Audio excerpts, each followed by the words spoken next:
Dr. Zakir, could you furthermore explain then what are the particular conditions that make zakah or zakat an obligation upon the Muslim? Zakat is compulsory on every Muslim, irrespective whether it's a man or a woman, whether adult or minor, whether sane or insane, as long as he's a free citizen. And he has surplus wealth or savings which has reached the nisab level or above it, and he has that wealth or surplus amount or saving for one complete hijri year or lunar year. Then zakat becomes compulsory on that particular Muslim, and most of the time, most of the cases, it is 2.5%. So basically, there are few conditions required. Number one, that person should be a Muslim, irrespective whether male, female, young, old, sane, insane, it doesn't matter, a Muslim. Number two, he should be a free citizen. Number three, he should be a sahib-e-nisab. That means he should be the sole owner of that surplus wealth. Above the basic requirement, whatever savings he has got, whatever surplus he has got, he should be the sole owner of it. It should not belong to somebody else. And it should be with him for one complete lunar year or hijri year, as it's mentioned in the hadith of Tirmidhi, hadith number 631. The beloved Prophet Muhammad said that zakat is payable on the property, but natural, which is surplus on the wealth, which a person possesses and has with him for 1 year. And the last criteria is that zakat should be paid from lawful earnings. It should be from halal earnings. As the beloved Prophet Muhammad said, it's mentioned in Sunan Nisai, hadith number 2525, where the beloved Prophet said that prayer without cleanliness is not accepted. Same, zakat without lawful earnings is not accepted. So zakat that you give should be from lawful earnings. That is a requirement. And if it's a minor or if it's an insane person, the person who's the guardian of the wealth of that insane person or the minor person, he should pay zakat on behalf of that insane or minor person from his wealth. I see. Dr. Zakir, you mentioned the term nisab. Could you explain to the viewers what the term means? And furthermore, the understanding is that Allah subhanahu wa ta'ala has only made zakat incumbent upon the person who has reached the nisab level. Could you also explain what is the implications of that? As far as the word nisab is concerned, nisab is an amount laid down by Allah subhanahu wa ta'ala, the minimum amount that when it reaches, and it keeps on changing on different properties. When it reaches that level on which zakat is compulsory, then that minimum limit is called as the nisab.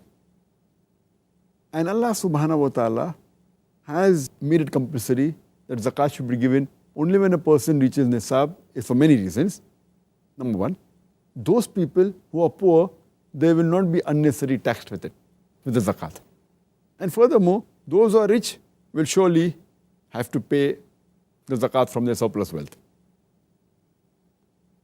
Secondly, it is an insurance against those countries who want to levy a tax on the needy and the poor. So nisab has been laid down. That means they cannot tax a person who is below the nisab level.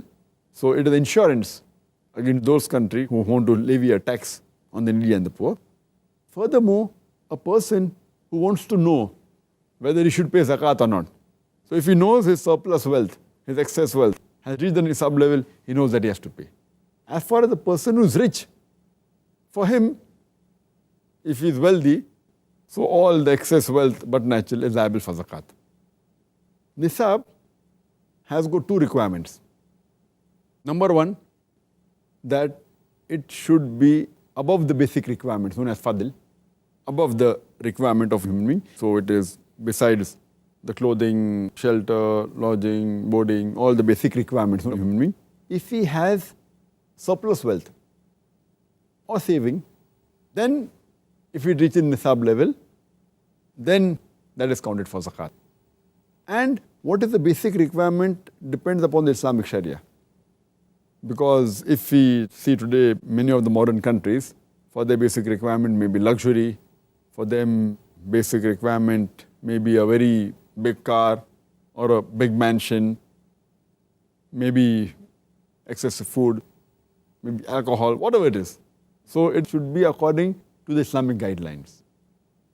And we are not bothered what does the UNO tell us, or the International Monetary Fund tells us, or what the Security Social Company tells us, that what is the basic requirement. It is according to the Islamic guidelines, which is mentioned in the Hadith, etc. If it is above that, then if it reaches the nisab level, then zakat has to be given. And secondly, it should be with the person for 1 full year. As I mentioned earlier, our beloved Prophet ﷺ said, it's mentioned in the Hadith of Tirmidhi, Hadith number 631, the Prophet said that anyone who possesses wealth with him, or property, but natural, reaching the nisab level, that's surplus wealth, for 1 full year in his possession, then he should pay zakat on it. There is exception to this rule for farm products, as Allah says in Surah Anam, chapter number 6, verse number 141, that give what is due according to what is proper on the day of harvest. Means if it's harvest, farm products, give it on the same day. You don't have to wait for 1 year. And according to Imam Abadi, he says there are 2 types of zakat. One type of zakat is on that goods which cannot be invested. It remains the same, talking about farm products, and that you have to give immediately. And that which can be invested, whether gold, silver, merchandise, so it has to be with you in possession for 1 year. And after it's in possession for 1 year, above the nisab level, then you have to give zakat.